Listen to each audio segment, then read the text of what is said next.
Fasten your seatbelts for the realest Eagles and Sixers YouTuber! One who plays no clickbait and gets to the point! The myth, the legend, Nicky Steves! Come to my channel, you know the deal, yo boy, always keeps sticks real. I'm simply statue think and slate, dropping unrealistic mad 2K takes for the clip. Even though cats like that get views closer to the milli, never hear me preach, flip on to Philly. Before you watch the Eagles all the way through the early 22, authentic talk, forget what others do. Come to my channel, you know the deal, yo boy, always keeps things real. The 24/7, 365 way, sports content for the reals to fill the day.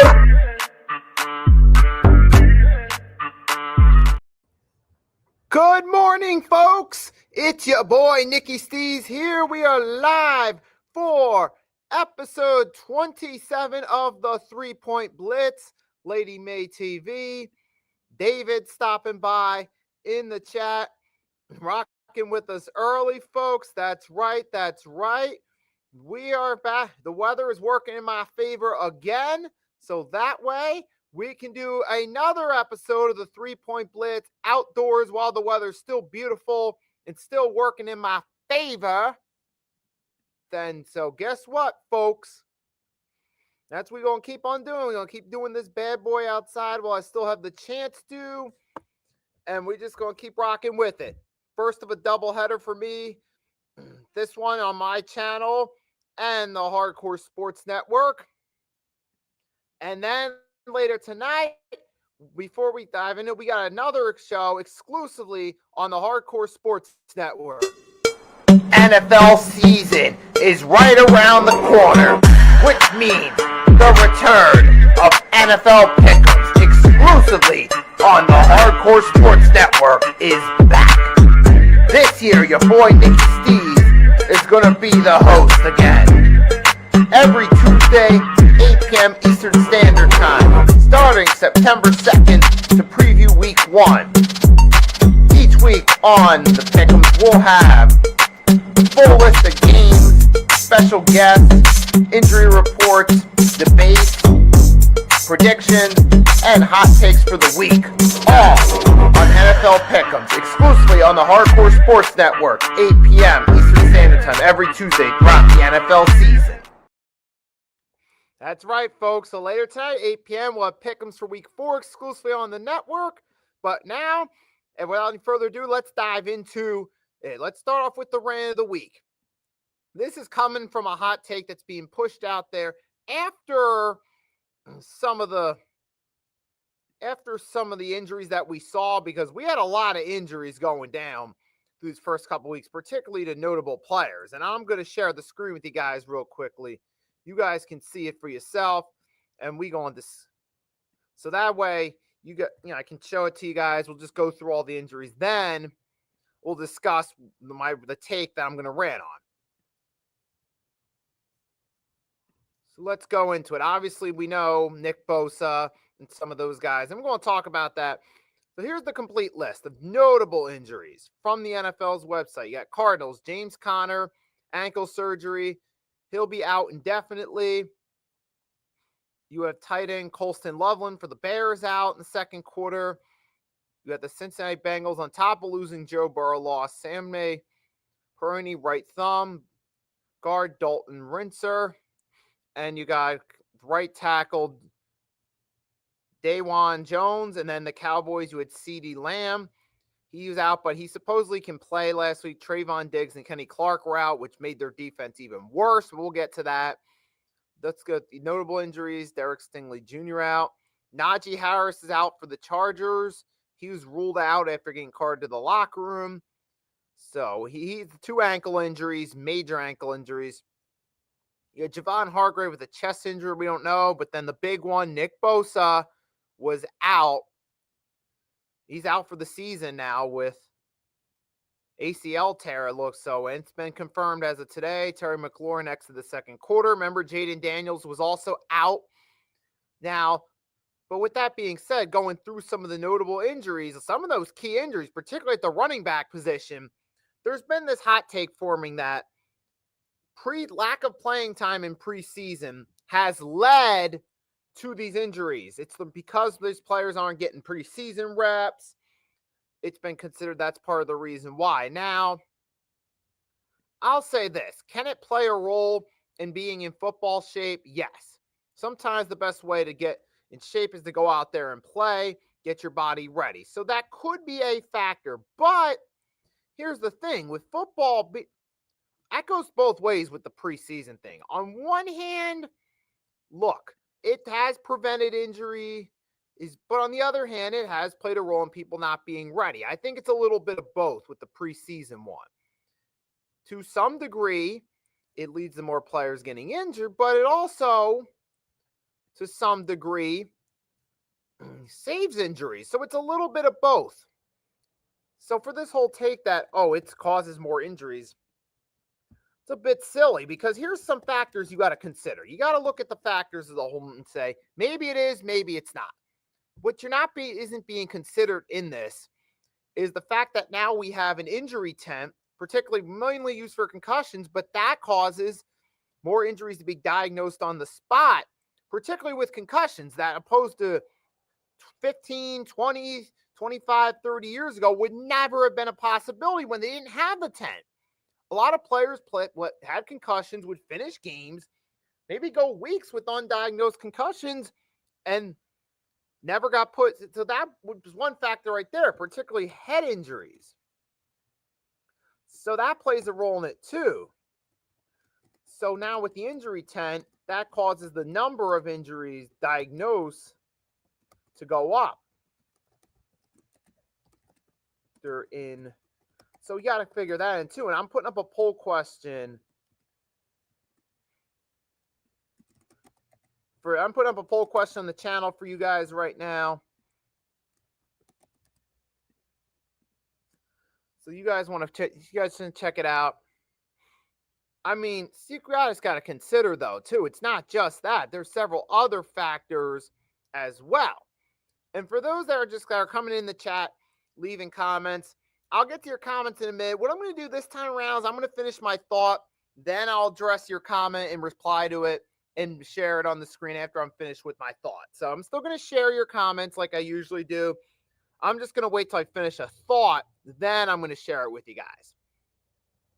And as I was saying, the injuries, it's numerous factors where it's not, injuries are going to happen no matter what. Injuries happen in preseason all the time. That's part of the reason why teams don't play their guys in preseason, because newsflash, injuries are going to happen no matter what. There are injuries that happen on non-contact plays in training camp. You can't just solely look at the lack of playing time as a factor. It's football. Injuries, like I said, it's a physical game. People take violent hits, especially during the regular season when they're going all in trying to make the big plays to win for their team. There's going to be injuries. Newsflash, that's part of what these football players signed up for. So to blame this on lack of preseason reps, I think that's only a small, if anything, a small factor. Like I said, the injury tent plays another big role. People get injuries that, especially advancements in technology where now they do x-rays on the sideline. They can do x-rays a lot quicker. And that leads to more injuries being diagnosed. And like I said, that plays a big factor too. It's not just a matter of, okay, it's not because they're not playing during preseason. Injuries are going to happen no matter what. So it just seems like a jaded old school perspective of, oh, well, it's happening because it's not what it used to back in my day. People are noticing it more now. I think that, like I said, there's other factors you could contribute to it as well. And newsflash, it's football. Injuries always happen. And then we got Arcus. Arcus stopped in as always. Ravens can't win the big games, as David said. Arcus pointed out about the Ravens. Oh, yeah. And guys, I'll definitely have a lot to say about the Ravens later for sure. And that's my rant of the week. And now this is the perfect segue into the games. We're going to talk about the games a little bit. We start off Thursday night. You got them Buffalo Bills beating down the Miami Dolphins by a score of 31-21. But this game was a little more competitive than expected. The Dolphins went out there, to their credit, tried to put up a good fight, but Buffalo had their number. But it's one of those situations. But hey, the Bills did what they had to. Josh Allen got in. But I also got to point out, big shout out though to Bills offensive lineman David Edwards. So far this season, he apparently hasn't let up any sacks, and he only let up one pressure in that game against Miami. That's it, one pressure. I got to give David Edwards credit. He's having an amazing season. Amazing season so far, providing great protection for Josh Allen. And that's playing a big role in this Buffalo offense, scoring 30+ in their games thus far. It's not just a factor of, oh, okay, it's Josh Allen. Yeah, Josh Allen helps out, but it's also the offensive linemen that play a key role. Sometimes they're the unsung heroes. In this case, David Edwards is providing elite protection and playing a huge role in Josh Allen staying healthy and avoiding hits. Nick, I see you on here lately. Have you heard from Nicholas and the other guy? Nick in the chat. I haven't seen him in the chat. Who's the other guy? Let you get back to that. But yeah, I have not. Nicholas, no, I haven't seen him in the chat yet. Not for a while. And like I said, though, Buffalo, a win's a win. You've had your wins. You've beaten both the Jets and Dolphins. You've beaten two division rivals. I know that may not seem like a big accomplishment, but it's great for early regular season momentum. You're 3-0. You're finding ways to win. Josh Allen's having himself a good performance. And this puts him in the front line early on for potential regular season MVP, but still early on. We're not going to get into that, but right now, because we'll wait till we get later in the season to talk about the MVP. You got Mitch in the chat as well. That may have been who he was referring to. If that's who you're referring to, yes, Mitch is here. But hey, congratulations to the Buffalo Bills on their 3-0 start.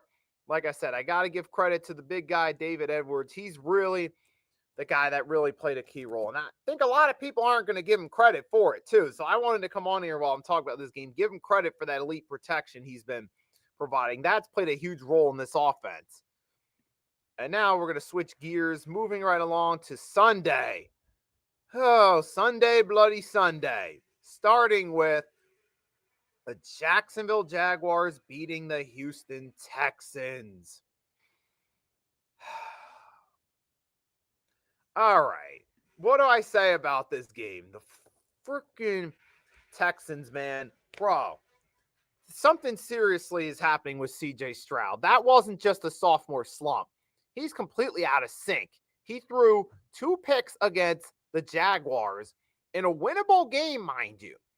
Keep in mind, the Jaguars were not all that great. You had Travis Etienne had himself a few plays here, and he helped out, but this was still a winnable game for the Texans. You went out there and look, against the Texans, he only had 56 yards, 16 carries. He had 1 touchdown, and that played a role in the outcome, but even then, Etienne did not have that great of a game. It was mostly the 2 interceptions that could have played a huge outcome in the game going differently. If CJ Stroud would kind of get back to rookie form, or if he would get back to even to like 3/4 of what he was his rookie year, that's a different story. This is a winning. You win this game if you're the Texans. You at least get a win in week 3. Sure, you're still 1-2, but you at least get a win. Now the Jaguars are 2-1. Potentially in the driver's, they're right behind the Colts now, going into week 4 for control of the AFC South.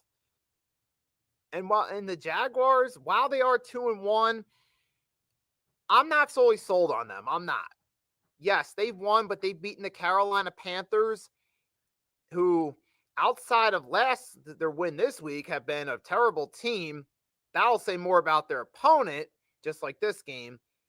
And they've beaten the Houston Texans. So, yes, the Jaguars are 2-1, but check back with me if they're 5-1. That's all I'm going to say. But moving on to a team that actually has potential maybe to go 5-1, who are off to a 2-1 start, but are actually a much better all-around team. That's talking about the Minnesota Vikings destroying the Cincinnati Bengals 48-10. You had Carson Wentz threw himself 2 touchdown passes in this one, had some flashes of brilliance against that awful Bengals defense, but it's not just the offense that played a key role. It's not just the Bengals' awful defense. It is to some degree, but it was also a former Philadelphia Eagle by the name of Isaiah Rodgers, who, mind you, had himself 2 fumbles, a pick 6, pass deflection, and several tackles, and made a strong case for NFC Offensive Player of the Week or Defensive Player of the Week. Right, so you had combination of Jordan Mason's elite running, 116 yards, 16 carries, 2 touchdowns, had a great game for fantasy owners, and you had Isaiah Rodgers making Jake Browning look like a backup quarterback who has no business starting, who just lucked his way into playing time. And that's just the reality of what it is. Jake Browning did not look impressive at all. The Bengals' performance was the opposite of the Vikings' performance in this game. And our cosigns and Vikings defense saved me in fantasy. I know that's crazy, right? Hey, man, sometimes, it's both in real football and fantasy football, it's the unsung heroes that play a key role. And 37 points. That kind of low-key reminds me of what happened to me last week with Brandon Aubrey, where he had over 20 points for my game, my matchup against Randy in the league's fantasy. But hey, sometimes it happens. Sometimes those defenses and those kickers help out. In this case, the Vikings, both in the fantasy football and the real football, took care of business. Isaiah Rodgers had himself a great performance in this one. And the Vikings, hey, with Jordan Mason, he fits in well with the system. Carson Wentz, well, he's not MVP Carson Wentz. He can excel with this team. We saw, remember, Sam Darnold last year take care of business behind the Vikings. He finally got his confidence up, had the right boost. We could see something similar with Wentz while he's filling in for J.J. McCarthy. And the Vikings still have a shot at winning games, too. Now, I don't really know about playoff success necessarily, but they could at least, once again, be a formidable regular season foe, and we saw that here. Now, hey, speaking of teams playing an unexpected quarterback that are doing well, you got the Indianapolis Colts now. Beat the Tennessee Titans. They're 3-0. They're in first place over in the AFC South. Now, I think with the Colts, I see kind of trends of the 2022 Giants, where the Giants got off to that hot start. Middle of the season, they lost some games, but they were still competitive in those games. And by the end of the season, it was good enough to make the playoffs. I can see something similar happening with the Colts this go around, who with Daniel Jones as their starting quarterback, who I said during the preseason when the Anthony Richardson got benched, I think Daniel Jones could do better behind this offense. Some people laughed about it, but I stuck to my guns and what I believed. And so far, you're seeing it. But it's not just Daniel Jones. Big shout out to Jonathan Taylor, who's easily the September team MVP. And we've seen that with him. Once again, Jonathan Taylor had himself another game. He's had 3 games over 70 yards, 2 over 100 yards. He had 3 touchdowns this week. Great. I mean,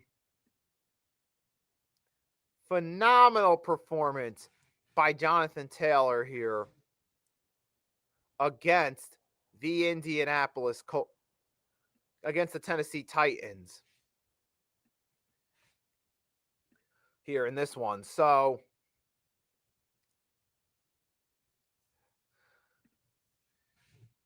I got to give this, and granted though, here's the thing with the Colts though. We got to remember this isn't off an easy schedule too, but wins are still wins. Like I said, I kind of see some shades of the 2022 Giants here, but good job by the Colts.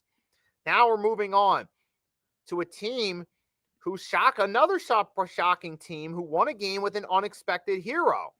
You got the Washington Commanders curb stomp the Las Vegas Raiders 41-24. Shout out to the Commanders. I mean, they have themselves a good team over there on offense. With Mariota, it's kind of like Sam Darnold or Carson Wentz. If you take a guy who's now a backup that has had some success as a starter, but maybe wasn't the best, you put him in the right situation with the right team around him, boom, they can excel in that situation. Now you had Marcus Mariota. He's that guy right here. He's in a favorable situation. And guess what? He found a way. They found a way to win with him behind center. He had a touchdown pass. Now, wasn't the sole beneficiary factor for the offense, but he played a key role. You also had Jeremy McNicholas at running back with 4 carries, 78 yards, 1 large run for 19. He had a big, and that played a key role in this out. You had Terry McLaurin, 3 receptions, 74 yards. You had Luke McCaffrey, 3 for 56. Those plays were enough to make the difference, folks. And then you got with the Raiders, man. I kind of feel bad for the Raiders off for Geno Smith in this one because I got to give Geno credit. He went out and tried to play a good game. He had 3 touchdown passes. He did his best that he could, but the problem is with the way the Raiders defense look, they're putting too much pressure on Geno in this one. They are. They're expecting too much from him. Now, credit to Geno Smith. He's found his niche with Pete Carroll, but this is not the same roster that the Raiders that the Seahawks had a few years during his run there. But Geno's found a way to try to make it work, and I'll at least give him props on that. And Ashton Genty had his first decent game. If you're a Raiders fan or an Ashton Genty fan, you're hoping that maybe this is the start of him catching on, that maybe within a few weeks he starts living up to the hype. He hasn't necessarily played up to standard early, but it's still only the first 3 weeks of the season. He could get better as the season goes along. I'm not holding that against him.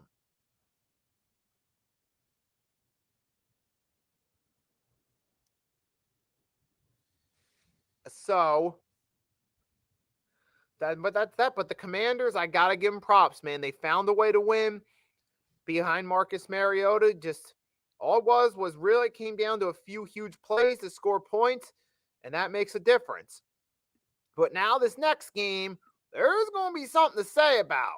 This was a thrilling game, folks. And this was the Philadelphia Eagles defeating the Los Angeles Rams 33-26. Now let's start off. The first half, it looked like the Rams had the Eagles' number. It looked like Kevin Patullo wasn't cut out as offensive coordinator. But similar to the Buffalo game where the offensive lineman sometimes is the unsung hero that helps the offense get together, the same thing happened with the Eagles. The Eagles inserted Fred Johnson from last year's run to the Super Bowl back in the starting lineup in the second half. And guess what? Instantly, the offense started clicking. Jalen Hurts found his stride with his receivers. We got down the field and started scoring points. Everything clicked at that point. So that goes to show you, much like with Buffalo, it's all it takes is that one key offensive lineman's elite blocking, and everything turns around. And that's what we saw here. So I give Fred Johnson, Jalen Hurts, and Jordan Davis credit on the defensive side. And like R2 said, my team showed fight and resiliency in this one. And those are the 3 players that played a huge role in it. Now for Jalen Hurts, hey, he went out there and shut the haters up again. The haters were starting after week 2. They saw the stats and said, he's just a system QB with the right talent around him. He hasn't thrown any touchdowns, but with his back against the wall in a game where Saquon struggled to get going, which I give the Rams defense credit. That was the thing they did right, shut down Saquon. But that's when Jalen Hurts stepped up. We saw in the Super Bowl against Kansas City. KC they did a decent job shoving down Saquon, but Jalen Hurts stepped up. And we saw that here in this situation. And also, so shout out to Jalen Hurts. Didn't make any costly mistakes. He hit AJ, hit Smitty with the right passes. We got down the field, scored enough points, took the go-ahead lead, 27-26. After we were down 26-7, we had a blocked field goal earlier in the game from Jordan Davis. And at the end of the game, last play, the Rams set up the field goal. And guess what happened? Guess what happened? Jordan Davis blocked another field goal. Oh, wait. And he picked up the loose ball. He could have just fell on it and it would have been game over. But that Jordan Davis decided to put the icing on the cake, run back 50 yards at a fast speed, the fastest I've ever seen Jordan Davis run in his 4 seasons in the NFL, and score the game-winning touchdown. That was the perfect way to cap off a huge game. And we got to give Jordan Davis credit. I'd say when it comes to NFC Defensive Player of the Week, it comes down between him and Isaiah Rodgers for the Minnesota Vikings. Jordan Davis had 4 tackles, a sack, which also played a key role in helping seal the game, and 2 blocked field goals, 1 return for a touchdown. And for those of you that are in the fitness world, that goes to show you what keeping yourself in shape can do for you. And in Jordan Davis's case, him losing 30 pounds during the offseason made him the quickest he's been. And for the Eagles, it's a great win, a much-needed win before week 3. You got to go to Tampa and play the Bucs in Florida where they've had your number. Now, moving right along, this next game, there's not going to be as much to ride home about. It's going to say more about the team that lost. The freaking Atlanta Falcons, bro. Not to take away from the Panthers. They won the game. So credit to the Panthers for finding a way to at least get a win on the books. Bryce Young didn't have any mistakes. He did have a touchdown pass. I got to at least give the Panthers that. Chuba Hubbard had a decent game. But the Falcons, man, come on, man. You were favorites to win this. Everyone picked you in the pick'ems pool. And this is what you do. 30-0. It'd be one thing to lose a competitive game against a division rival, but to lose 30-0 is ridiculous. This might have been the rant of the week. Might have been. You can consider this the second one of the week if you want to as the viewer. But Falcons, come on. Michael Penix Jr., I was trying to hype you up at the beginning of the season, buddy. I really thought you had a chance of doing something, but it's not just the fact that your team lost, but the way you lost. You threw multiple picks and got benched for Kirk Cousins in a game you were heavily favored to win. And you lost by blowout. It wasn't even a close game. Like, come on.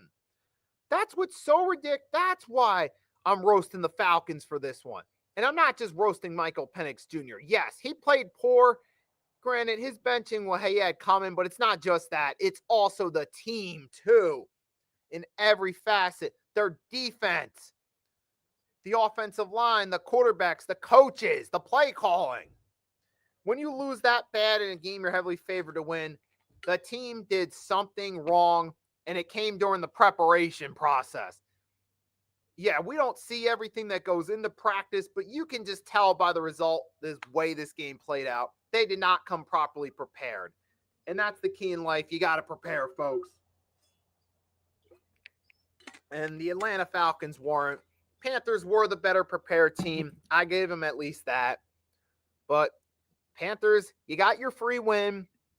Best of luck next week. Falcons, you got a long road to recovery. Best of luck. Then we switch gears now to the AFC.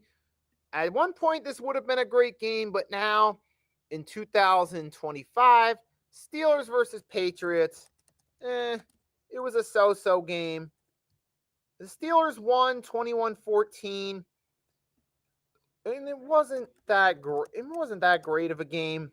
But hey, Pittsburgh, you're 2-1. You find ways to win. That's all that matters. Aaron Rodgers did have 2 touchdown passes to his credit. Drake May did as well. He did also have an interception. But the Patriots, as far as they go, clearly I got to say Hunter Henry has been the best piece for this offense this season. He had a good game. He kept them in it. 8 receptions, 90 yards, 2 touchdowns. And for the Patriots running game, similar to what's happened with the Raiders, the hyped-up rookie, in this case for the Patriots, Trayvon Henderson, has not had a great start to the season. I will give him the benefit of the doubt early on. If he gets better as the season goes along and starts to adjust, then, I'll give him his props too. But for now, he hasn't done a whole lot. But then again, it's only 3 games into his career. So just like Ashton Genty, I'm going to give these guys time. And plus, you got to remember, these guys are on rebuilding teams.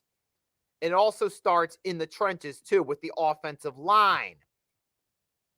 It starts with the team structure. So I'm not going to solely blame the players, because let's say a few years down the line, either Henderson or Genty doesn't live up to the hype. Maybe they go to a new team, find the right fit, they start to excel. Like Ricky Williams, remember on the Saints, he didn't quite live up to the hype from his Texas days, but then he went to the Dolphins. He started to turn it around a bit, started to excel.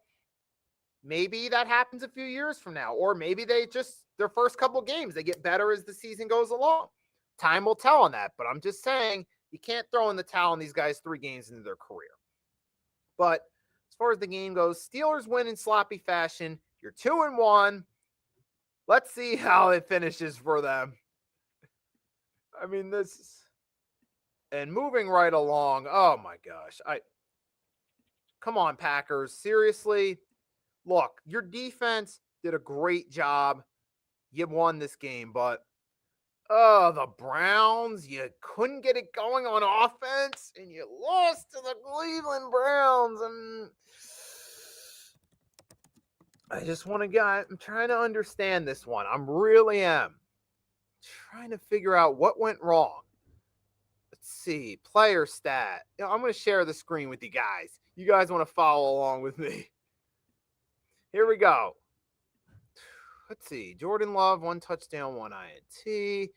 Matthew Golden, 452. Flacco had only 1 interception. Junshun Jukins had 94 yards, 18 carries. Let's take a look at the team stats. Let's see. Third down efficiency, 10 for 18. Penalty yards, 14 penalties. That may have been one of the key factors. That's another key factor. We've had several teams give up that many a lot of penalties and that played an outcome. That's also something else you got to look at if you're the Packers. You can't be giving up over a dozen penalties a game and expect to win. And if you do win, you're kind of lucky, like the next team, like the team in the next game. And plus, the Browns' defense is solid. Yep, that is true. And I'll give them that. But at the same time, I also got to look at the Packers. You kind of beat yourselves in this game. Your defense played great too. I'm not taking anything away from the Packers' defense. They did their thing. Their 3-headed tier, Rashawn Gary, Micah Parsons, Jair Alexander, they're rolling it on the team, but the offense just couldn't get going in this one. Yes, you're playing a good defense, but giving up 14 penalties in a winnable game doesn't do you favors, man. And for the Browns, they win. Kevin Stefanski, your job's safe for another year. Or another week, I should say. Keep collecting those checks, buddy. Joe Flacco, keep collecting those starting checks. Best of luck to you going forward. And I'm kind of saying that because it's a nice way of giving them props for winning when I wasn't convinced by their team performance, is what it is. So leave it at that. Now, moving right along, this was an interesting game. The Buccaneers win on a last-second field goal. Chase McLaughlin delivered for this one. But you also got to point out there were 2 main factors that played a role in this game being close. The Buccaneers giving up about 14 penalties themselves and over 100 yards in penalties. And Tyrod Taylor, do you see who was a seasoned journeyman, being he's a better option right now than Justin Fields. He is. Let's just put it that way. I mean, that played a key role in this game being close too. And I think too, it's also Aaron Glenn. He's got this team playing. It's kind of a similar culture change to Dan Campbell's first season where it didn't result in wins for the team, but it resulted in the team playing harder and at least gave their fan base hope for the future. Maybe that's what we're seeing with the Jets with Aaron Glenn, where you might not see a lot of wins early on, but you start to see the team play better. They're more competitive. And then as time goes along, you get more players interested in playing for the guy. Maybe you get a few free agents, a few trades. You take advantage of your draft picks, and you start to rebuild, similar to what the Lions did with Dan Campbell. So I like what I see from Aaron Glenn in a kind of a Dan Campbell-ish sense. So Jets, don't give up on him after year 1, unless the ship completely falls apart and there's no morale in the locker room. If you finish the season, okay, maybe 3 wins, or 4 wins, but the player morale's up. Don't give up on Aaron Glenn that quickly, Jets. And Arku says Aaron Glenn was hyped up on the sidelines. And that's the type of energy you like from a coach.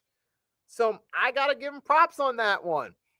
So that's good right there for the Jets. And plus Tyrod Taylor played a role in this. But at the same time, for the Bucs, sometimes it's just football's competitive. But at the same time, part of the reason they were close in the game, I'll show you guys right down here. 14 penalties, 124 yards, struggling to convert on third down. That's one of the factors that helped keep the game close. Now, credit to the Jets defense for trying to hold them off on third down and trying their best. But ultimately, the Bucs offense was too much at the end of the day. You had to see, yes, I saw the clip. Aaron Glenn, the meme of the day. So I got to give him that. But also, I got to say to the players, man, and to the Bucs, though, I give them credit. They found a way to win. Bucky Irving, Igu. I'm going to learn to pronounce his name. I'm going to learn to pronounce his name right now. Igbuka had himself a good performance, 6 receptions, 85 yards. While he didn't find the end zone, he still had himself a good game. You had Sterling Shepard, had 80 yards on 4 receptions. Again, didn't find the end zone, but it's not about that. Some of those plays played a key role in the Buccaneers edging out the win, as well as Chase McLaughlin's game winner. So congratulations to the Bucs. Hey, that's what's good. Hey, good teams find ways to win games. Tampa Bay Buccaneers have found ways to win in the past couple weeks, particularly at the end. They've had a few clutch drives to snatch victory from the jaws of defeat, and I got to give them that. Baker Mayfield, Igbuka, you got all these guys, the whole offense. They're finding ways to take care of business. So Bucky Irving and company, they're doing what they have to do. It's not always pretty, but they find ways to win, and that's what counts most. And in just 1 minute, we're going to switch gears to the 4 o'clock and then the primetime games, including the Monday Nighter last night. But first, going to be a quick break. I'll be right back afterward. So stick with me, folks.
Folks, that's right. After a quick break, your boy's back.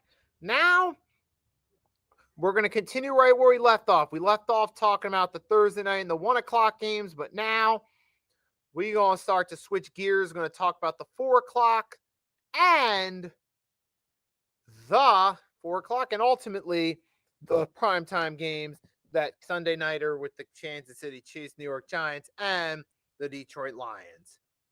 So we're going to talk about those as well, folks. Now let's get right back into it. Starting off, talk about these 4 o'clock games after a quick review of my notes. It's my little journal where I keep my goals for the day, and on big live stream days, I put my notes. But that's beside the point. Let's get back into it, shall we? Let's start off with the Los Angeles Chargers going 3-0. Apparently, this is the Bolts' first 3-0 start since a young quarterback who would go on to become a New Orleans Saints legend by the name of Drew Brees was the starting quarterback.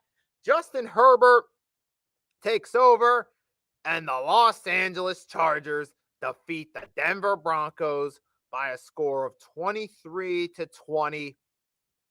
Taking care of business, ultimately improving to 3-0 on the season.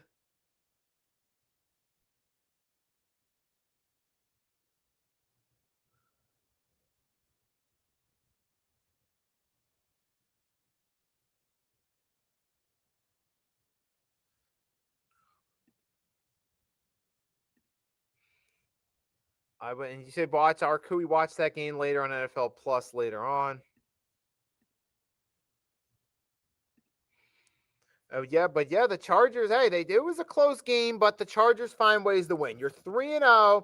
Justin Herbert's at least he's had himself a pretty good performance. Plus, now he did have an interception here, but hey, it's an interception happens. Now he did throw a touchdown pass, but the real star of this game for the Chargers on offense was the running back Omarion Hampton, who on 19 carries had 7 yards. Unfortunately, you did have Najee Harris go down. Looks like he's out for the season.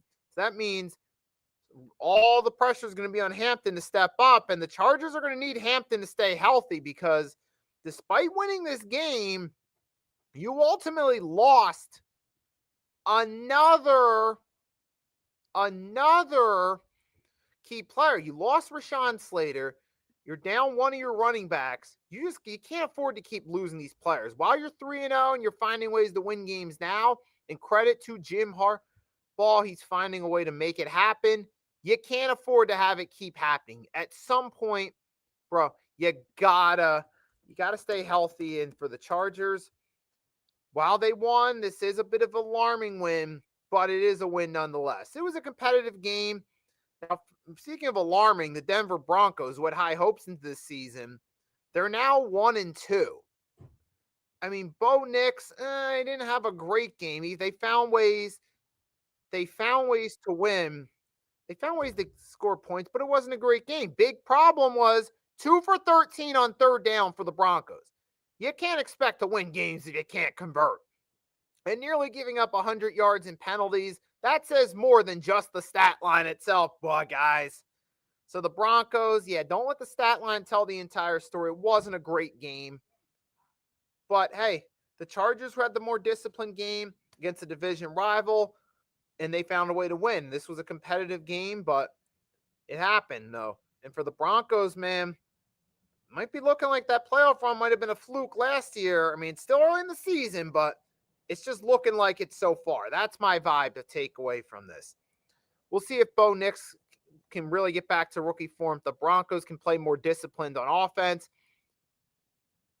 And but speaking of teams with no discipline, you got the New Orleans Saints destroyed. But the Seahawks, the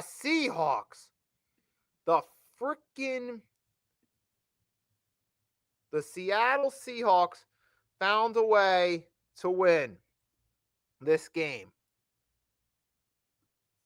And then you got Sam Darnold, has 14 for 18, 218 yards, 2 touchdowns. And he did a pretty good job here. This was against the New Orleans Saints, granted, but hey, you take advantage of those easy games. You do what you have to do. And once again, for the third straight week, the Seattle Seahawks defense looked good. They were able to get a pick on Spencer Rattler. I mean, don't let the final stats fool you. But the Seahawks are finding ways to win games. Not just that, but it's also shutting them down to only 5 for 15 on third down. It's also, forcing an interception as well. I mean, the only bright spot for the Saints is they got 2 sacks. That's it. Other than that, this was just a Seahawks massacre. Kenny Walker looked decent. And the Saints, perfect timing for your comment. The Saints are a dumpster fire team. Let's put it that way. Arku, you're better than I am for being nice about it and just saying the Saints are bad. Because I'm not being that nice to them. I'm going to roast them. New Orleans Saints are going straight to the Tank Bowl championship and securing the number 1 pick. I'm calling it right now. Because even if you say, well, maybe they get some time, what do you see from the Saints that indicates they're going to turn it around? I mean, sometimes teams are just so bad and so dysfunctional that even early on, you kind of throw in the towel on them. And that's what the New Orleans Saints are. And to Seattle, hey, they're 2-1. They're just behind the 49ers in the division. And considering the 49ers are getting hit with the injury bug, they're also tied with the Rams, too. Maybe there's a chance the Seahawks could sneak in and win the division later in the year. But as of now, post week 3, to give credit, all 4 teams in that division are above 500. I mean, I don't think that'll last at the end of the season, but it's an impressive feat for now, and that's going to be a bit of a competitive division. Sure, may not be the most exciting, but it is interesting in terms of competitiveness, in terms of the teams being close in records. And that's something that's going to be interesting. The Seahawks are going to do that. And Sam Darnold, hey, he's playing pretty solid. He's at least caught on. He's kind of the I call him the white Geno Smith now. I'll put it that way. And this is Arku saying, go for the tank. Trust me, that's got to be what the Saints are doing. There's got to be a prospect in this year's draft they're looking forward to getting. It's got to be the reason. I think I kind of know who that prospect might be, but more on that another time. But yeah, congrats to the Seahawks. It's a nice little competitive division there in the NFC West. Might not be the most exciting, might not be the most star-studded, but it's interesting in terms of all the teams being competitive. And then you get this game. Oh my goodness. Where do we begin? I'm going to toiling between my fan bias and being professional. Let's get the flow. Since it's YouTube, let's just do a little bit of both. Let's start with the fan bias first. What? This was the icing on top of the cake for us on Sunday. First, we saw our team come back. Then we destroyed. The Cowboys got destroyed by the Bears. The Chicago Bears. Caleb Williams at his best game of his career. So, hey, shout out to them. But it also, I gotta say, man, it's easy to destroy the Cowboys defense. No Trayvon Diggs, no Kenny Walker, easily the 2 best players you have. And Arku says, I will tell you this. Hit me up with it, Arku. This involves your team. Now's the perfect time to chime in. I'll just say the obvious part while I'm waiting on Arku's reply. Cowboys defense without Parsons. And not just Parsons, but without DeMarcus Lawrence and without even Eric Kendricks from last year are awful. Cowboys making every QB look like the superstars. I know. I freaking know that.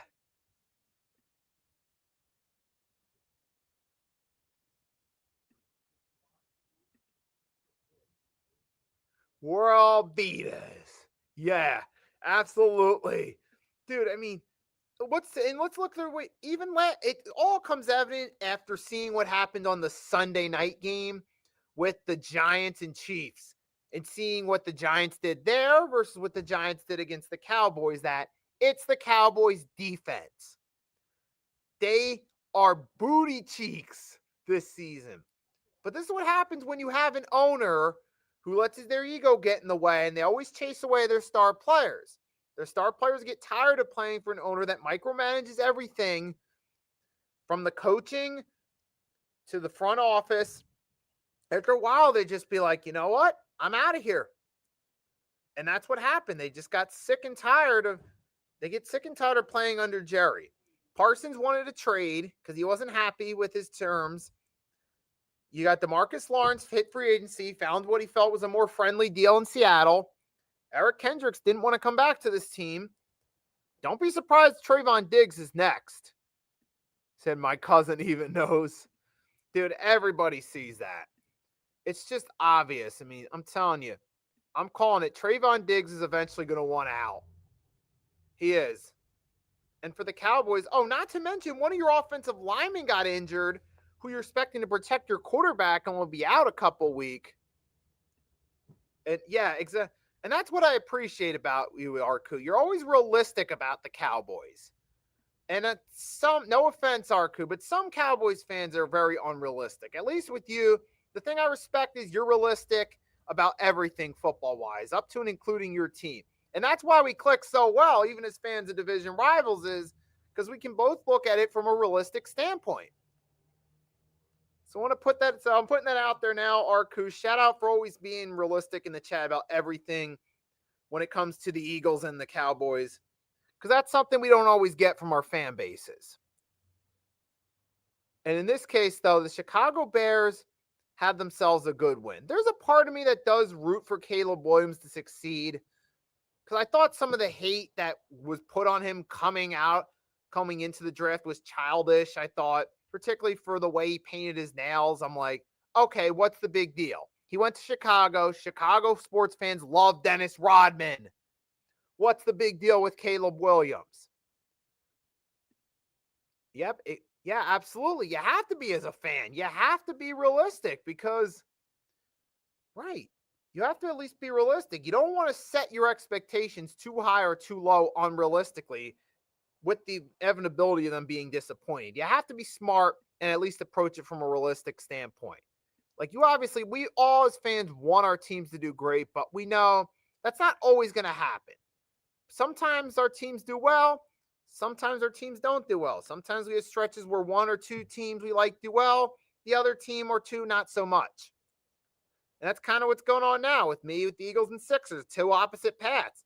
Eagles Super Bowl champs, Sixers not so great. With you, Arku, Thunder defending NBA champs, Cowboys not so great.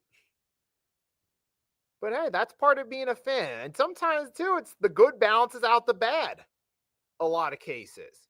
Now it would be great if all of our teams did well. We all want that as fans, but it doesn't always work out that way. But for the Chicago Bears, I mean, Caleb Williams, I'm kind of rooting for the guy, but I think this has more to do with the Cowboys than it does a turning point for the Bears. I mean, like I said, there's a part of me that does root for them, a part of me rooting for Ben Johnson to turn this team as a fan. I'm kind of a fan of those guys. I hope that it does turn around, but we'll see. It happens to me all the time when the Cowboys suck. I always look forward to the Thunder. Oh, yeah, absolutely. It's the same with me with the Sixers. When they're bad, have the Eagles to look forward to. That's what happened during the spring into the summer. When the Sixers were well out of the mix, had to watch everyone else in the playoffs. I'm like, all right, at least we had the Eagles to look forward to. They're coming in defending Super Bowl champs. They're off to a 3-0 start. I get that mentality. And for this one, closing thoughts, congrats to the Bears on the win. And for the Cowboys, man, it's just going to get worse. I mean, I do feel bad for some of their fans, especially the younger fans that didn't get to see Super Bowl wins. But some of them that are always, mouthing off about the past too much.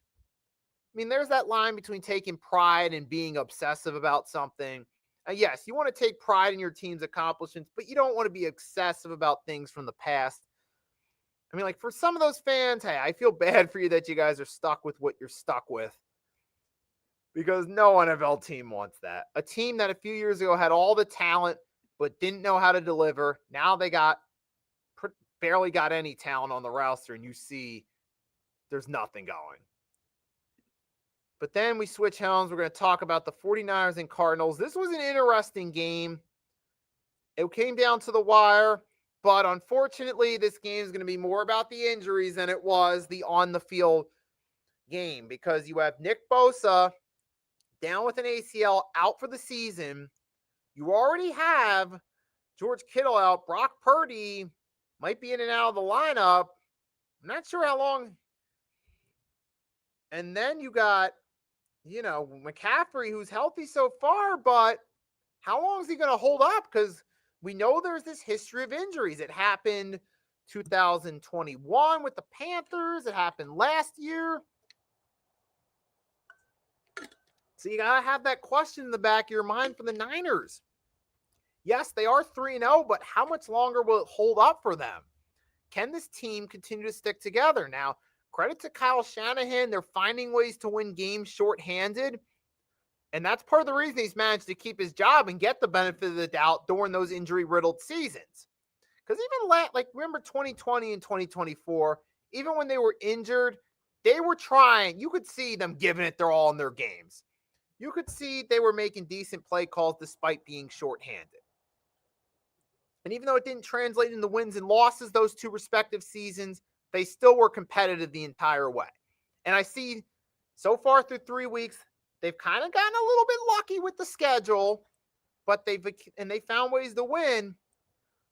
But I think now you're seeing why they get the benefit of the doubt, because it seems like they're a scrappy, resilient bunch that always try to find ways to push through whatever adversity.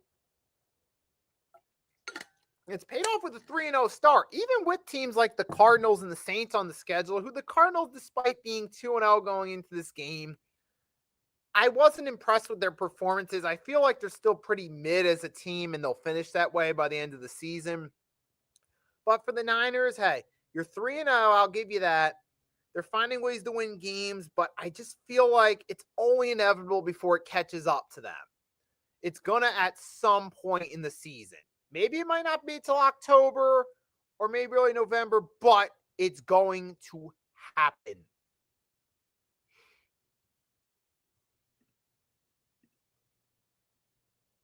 It's going to happen.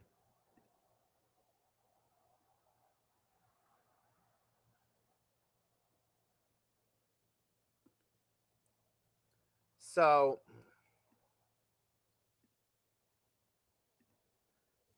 it's going. So I gave the 49ers full credit for it.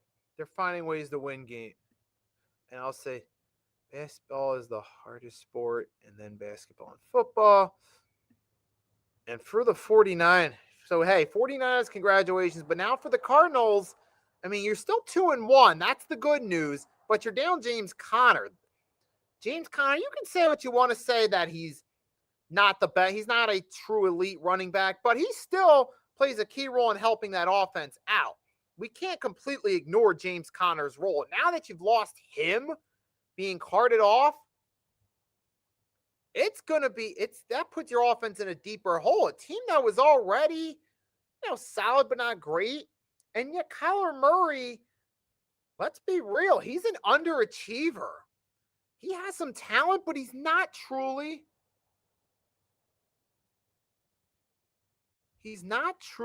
living up to his expectations. He's not.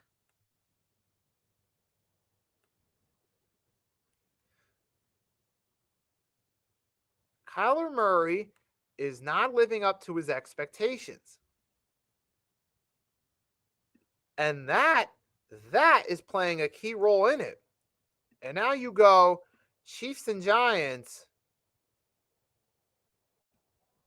The Chiefs beat the Giants 22. Moving on to this one. Chiefs and Giants. Kansas City, you find a way to get the win. Kansas City's now 1-2. Like I said, I'm not counting them out in this one, but I'm not to take anything away from Kansas City, but this says more about the Giants than anything. Bro, Kansas City, shorthanded, only scored 22 points. And y'all Giants only got 9. Y'all couldn't even find a way to score. If you take those 2 interceptions Russ threw, if you take those interceptions away, there's a possibility if the Giants score on those drives, you could talk about a different game, possibly Giants winning this game. That could potentially change the outcome of the game, depending on the end result of those drives, had it not been interceptions. But like I said, I feel like going back to what I said about the Cowboys last week was a fluke for the Giants, that performance. And even then, they still found a way to lose. And now you see this week, going against a much better defense, they only scored 9 points. It's telling you, it's only a matter of time, not if, but when the New York Giants switch over to Jackson Dart. I'm telling you, it's only a matter of time before they switch over to Jackson Dart. And for Kansas City, though, hey, I got to give them props. Their defense, hey, they still got a good defense. And that'll help keep them in these games early on until all their weapons come back. And for Kansas City, though, you found a way to win. But here's the big ugly part. There was tension between Travis Kelce and Andy Reid on the sidelines. Gotta wonder if the wheels are starting to fall off a little bit. I mean, maybe just a little bit. Maybe you're talking by the end of the season, maybe a 10-7 or 11-6 season, and you start to see some they win games, make the playoffs, but there's also conflict brewing on the side. Maybe that's what's happening here with Kansas City. I don't know, but we'll see as time plays along. But for Kansas City, congratulations, you got the win. Giants, like I said, eventually Jackson Dart's going to take over. But behind this team, do you really think he's going to have a great rookie season? I'm not sold on it, man.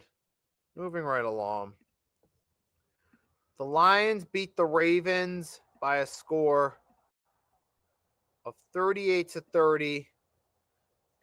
Last night we had ourselves a good game, folks. Finally, we close this out with a good game. At least we got the Detroit Lions, Baltimore Ravens, lived up to the hype.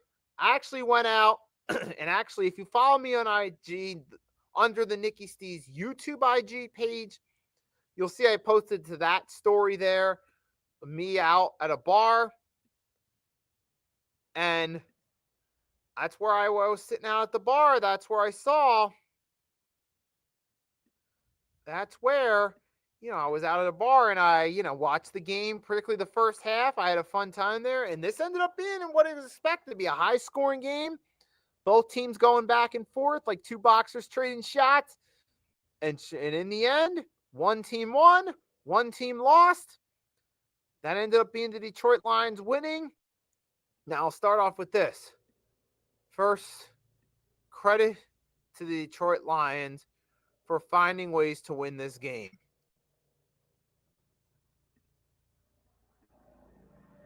The Lions found a way to win and take care of business. And ultimately, they did what they had to do. And you got Amon-Ra St. Brown, had 7 receptions, 77 yards for a touchdown. David Montgomery, did his thing on the ground. And even Jamar Gibbs, two great 1-2 duo. That running game really helped out. And even then with the Ravens, you had Derrick Henry off 12 carries at 50 yards. Lamar did really good passing with 3 touchdowns. Mark Andrews had himself a good game, 2 TDs. Helped me put the nail in the coffin on my fantasy blowout win in week 3 in the Hardcore Sports Network page. A lot going good on the offensive side. I didn't watch the game live, but watched later on that night. What a game it was, right? It was an excellent game between two heavyweight teams. Both offense went out there, did their thing. Detroit Lions got the better of them in the end. Now, with the Ravens, though, here's the thing. In their 3 games, their offense has been great all 3 games. They've scored points, but their defense is the biggest hole thus far this season. You got to wonder, if they don't sharpen that defense, where are they going to be at the end of the season? I mean, it's still early on. If they stay healthy, they should still be in the mix, but they may not be in contention for a home field advantage if their defense keeps playing the way it's been thus far. And I don't know. There's a lot of question marks with the Ravens as a team, which I feel bad for the offensive players. I feel bad for Lamar, feel bad for Mark Andrews, D-Hop, Derrick Henry and company, because they're out there doing their thing. And even DeAndre Hopkins, he's not prime D-Hop, but he can still make some big plays. We saw you that one catch along the sideline where he did a great job staying in bounds. He shows that he can still go. He may not be the same guy he once was, but he can still deliver as in a number 2 or 3 weapon in a passing game. So I'm giving the Lions props for taking care of business, doing what they did.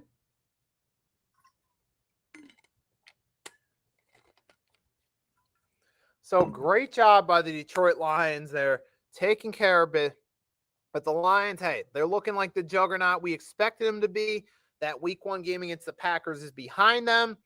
Now we're once again talking about the Lions being a contender in the NFC. But we ultimately got to see what they do come playoff time. But that'll come around the holiday season where we start talking about the playoffs. But congrats to the Detroit Lions. Thanks to the NFL for giving us a good Monday night game. Now, let's round this bad boy out real quickly. Winners and losers.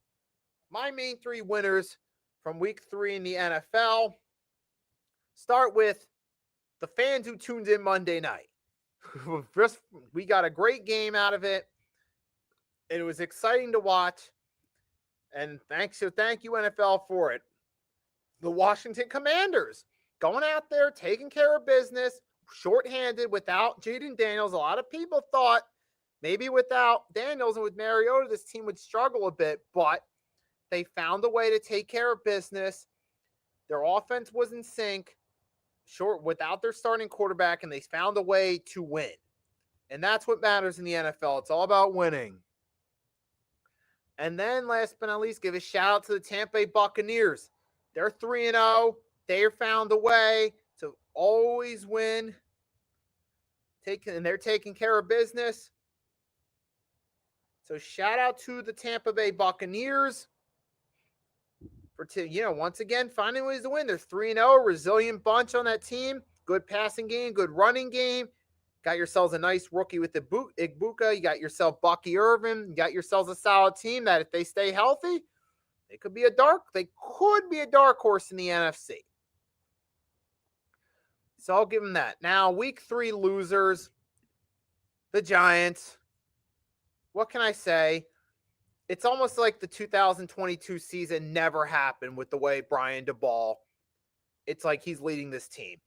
The 2022 Brian DeBall looks completely unrecognizable as a coach now. And the Giants look completely unrecognizable. 1, because most of their pieces from that season are gone. And 2, because they're a dumpster fire. Major L. Next L, the Houston Texans.